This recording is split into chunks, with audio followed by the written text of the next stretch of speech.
వినుకొండ పట్టణ ప్రజలకు నా సుమాంజలి. రాబోయే వేసవకాలం దృష్టిలో పెట్టుకుని మనకున్న సమ్మర్ స్టోరేజ్ ట్యాంక్ ఏదైతే ఉందో 210 ఎకరాలు 3 ట్యాంకులు 1, 2, 3ని ఎన్ఎస్పి కెనాల్ ద్వారా మరి మంచినీటి సరఫరాకి 3 నెలలకు ఇబ్బంది లేకుండా ఉండటం కోసం మరి గత 2 రోజుల నుంచి ఫిల్లింగ్ చేయటం మొదలుపెట్టాం.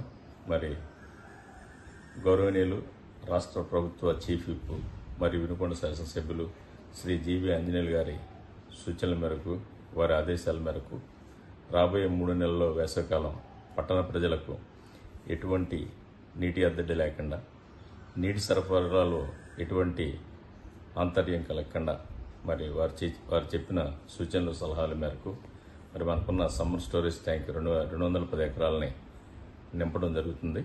దీని ద్వారా మనకున్న వర్కింగ్ 8 ట్యాంకుల ద్వారా మరి వాటర్ ట్రీట్మెంట్ ప్లాంట్ ద్వారా శుభ్రమైన నీరుని మరి అక్కడున్న మరి క్లారిఫికేటర్ కానీ మరి అట్లాగే ట్యాంక్స్ కానీ అక్కడున్న సిల్ట్ని దాదాపు 6 అడుగుల మేర పూడుకుపోయిన సిల్ట్ని కూడా మనం తొలగించడం జరిగింది. దీని ద్వారా మరి పట్టణ ప్రజలకు ఎటువంటి అంతరాయం కలగకుండా, వేసవిలో నీటి ఎద్దడి లేకుండా మారుమూల ప్రాంతాలకు కూడా మంచినీటి సరఫరాని, పరిశుభ్రమైన త్రాగునీటిని అందిస్తామని తెలియజేస్తున్నాను. Thank you.